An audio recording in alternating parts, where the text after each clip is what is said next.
Welcome to the Real Disruptors, presented by NAI, Ladder and Blum, making informed commercial real estate decisions in Louisiana's changing landscape. This podcast is hosted by Franz Borghardt and offers an outsider's perspective to real estate. Welcome to another episode of the Real Disruptors Show. My name is Franz Borghardt. I'm the host of the show. Our podcast helps you make informed commercial real estate decisions in Louisiana's ever-changing landscape with an outsider's twist. Today's episode, we've got some great guests, and we're going to be talking about how to kill a deal. As a criminal defense attorney, this one hits a little close to home, as you might imagine, guys. Our guests this week are Richard Juge from ReMax Commercial New Orleans. We have Frank Sagnibene from Ladder and Blum. We have Tom Cook from Cookmore, Davenport and Associates. And we have Brian Andrews from the Real Estate Institute of LSU. How are you doing? Doing great. Good. All right, so we're going to jump on into this. What are, and I'm going to start with you, Frank, what are the signs of a dying deal?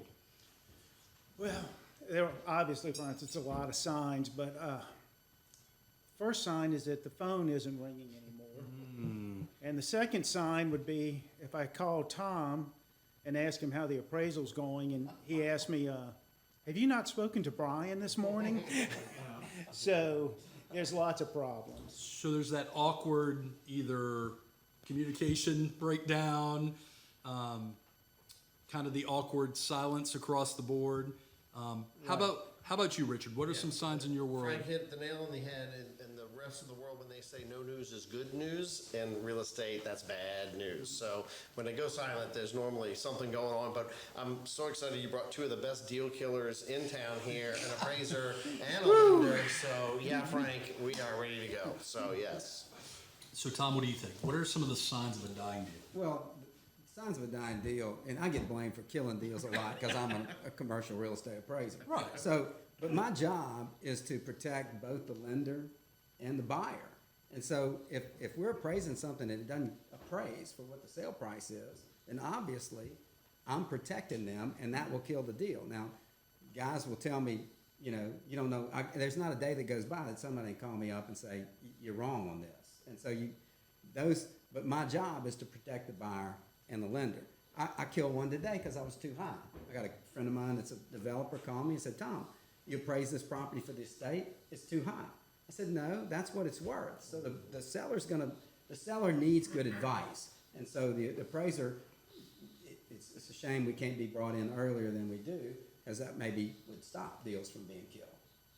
So we're going to come back to that point. So I want you to hold on to it. Brian, what do you think are some signs of and I say signs, I mean like a dying animal out there, you can smell it, you can kind of hear it. What are some of the signs of a dying deal? A dying real estate deal will have its own smell. That's totally different.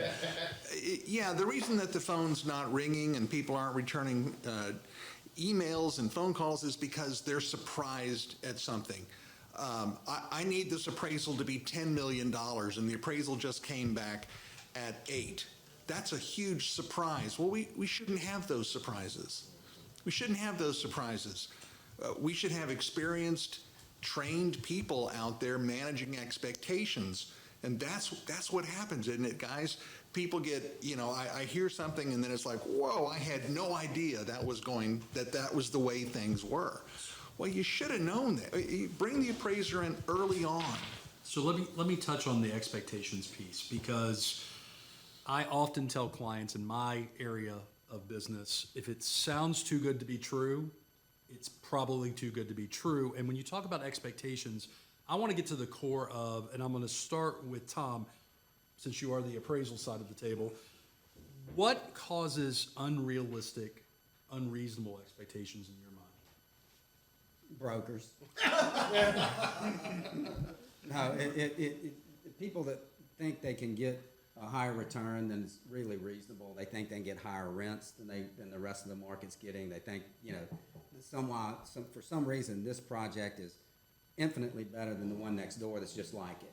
And so they have unrealistic expectations of rental rates or occupancy. A lot of times they'll think, well, we'll lease this up when the building next door is 50% vacant. So those kind of things. Richard, what do you think? Yeah, I think a lot of it is unrealistic expectations of the sellers, and for as much as we try, usually for a broker, we'll come in on the front end and try and give market sales comps and other listing comps and say, look, here's where the market is, but I don't know that Frank and I met too many sellers that say, oh, okay, that's perfect, that's where we'll list it. They all think it's something, more than what the market is. Well, that's kind of the shtick on these, and I'm not comparing what you guys do to Bravo TV. But the shtick is the realtor will look at the client and say, I think we should list this property at X, and the owner is like, no, I want 2X or 3X. And it's like the train is off the tracks at that point. And so then the realtor has a decision.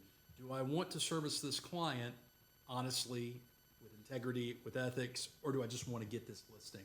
See, a good broker will walk away from that deal. Right. And because they know all they're going to do is put a sign out and advertise it. People will call in and realize it's twice the price, and it just gets shop worn. And so we look at listing. People say, well, look, there's a listing across the street.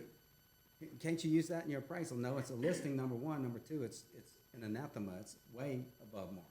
Right.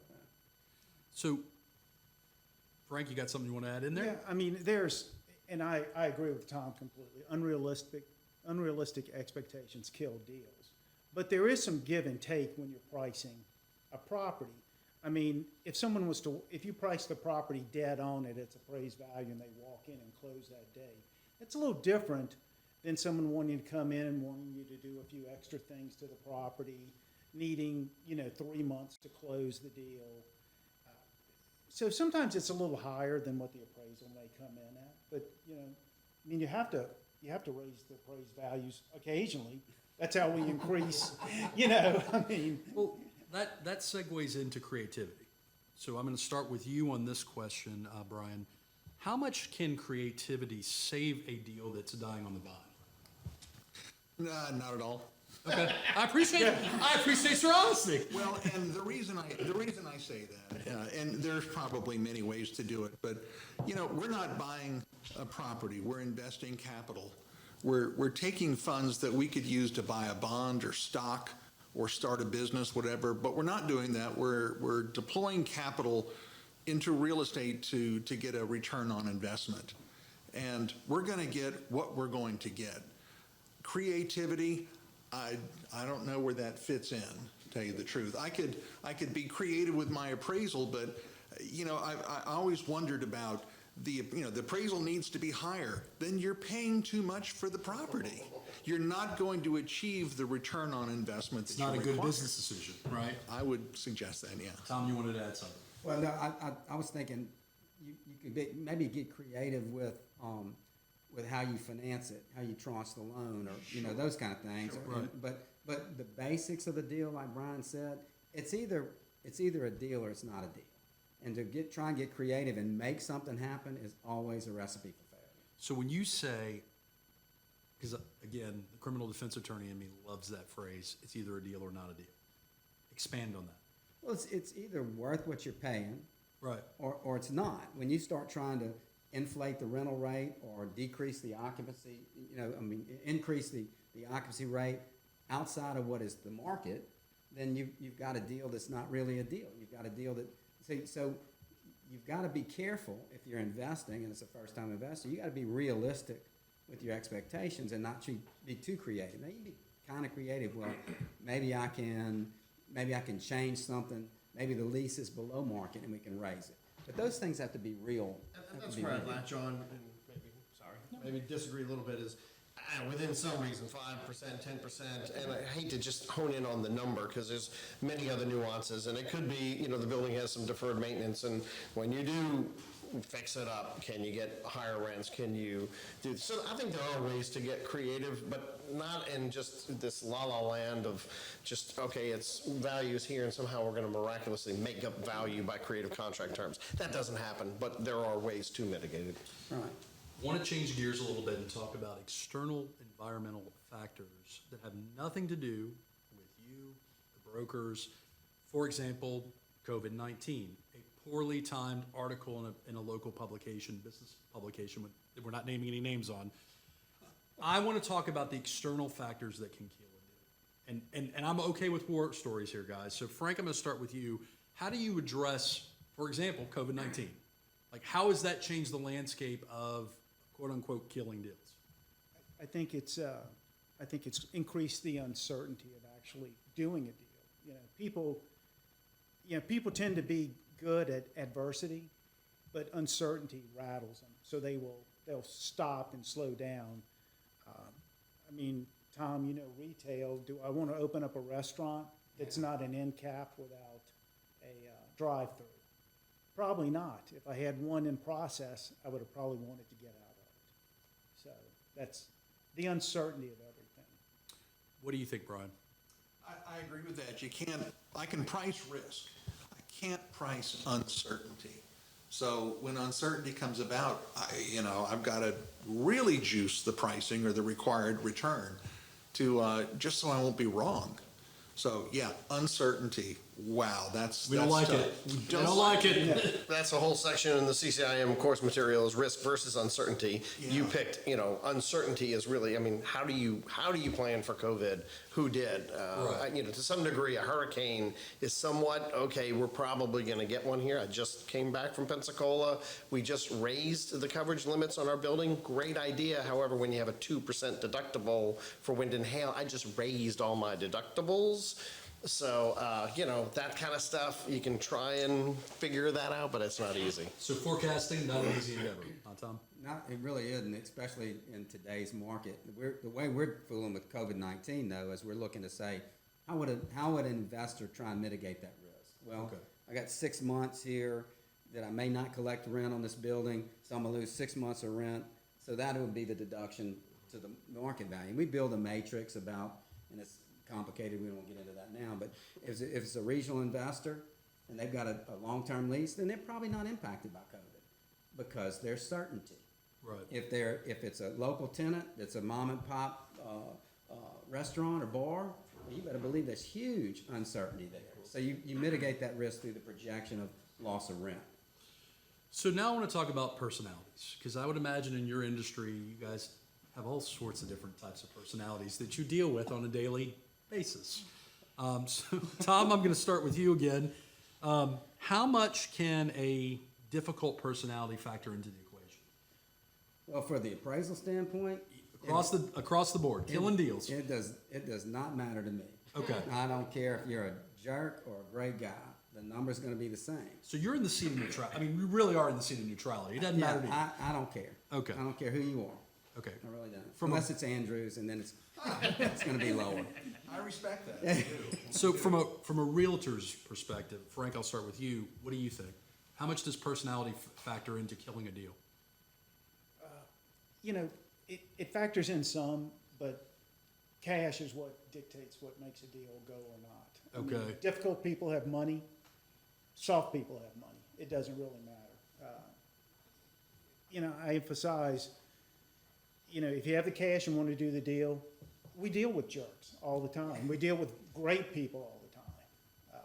It's just a function of the business. It's kind of a business herding cats, basically, lots of times. Because people want to do their own thing and they want to do it when they want to do it.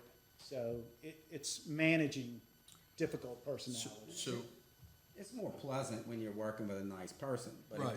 it doesn't affect the deal. the protocol is still the protocol. Exactly. All right, war stories.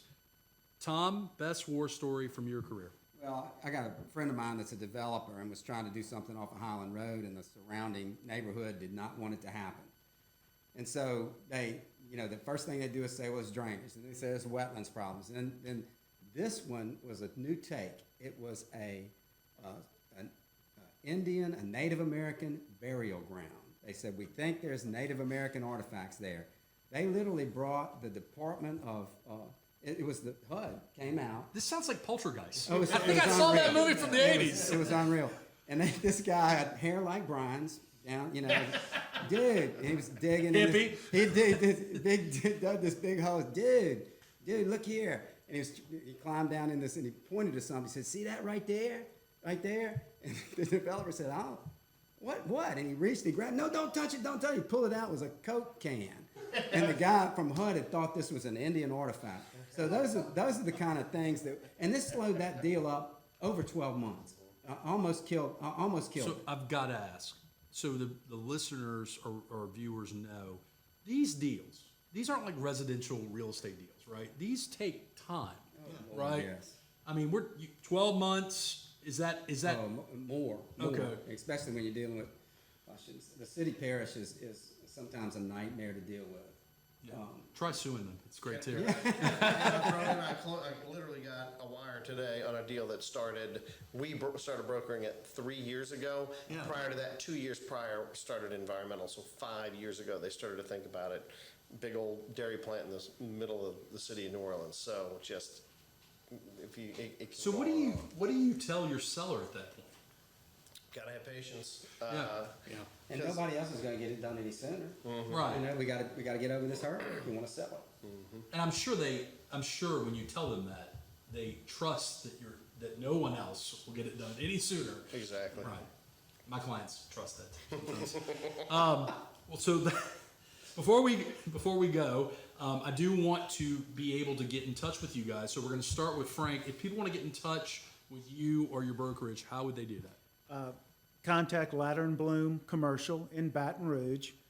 You can reach me at 225-572-9449.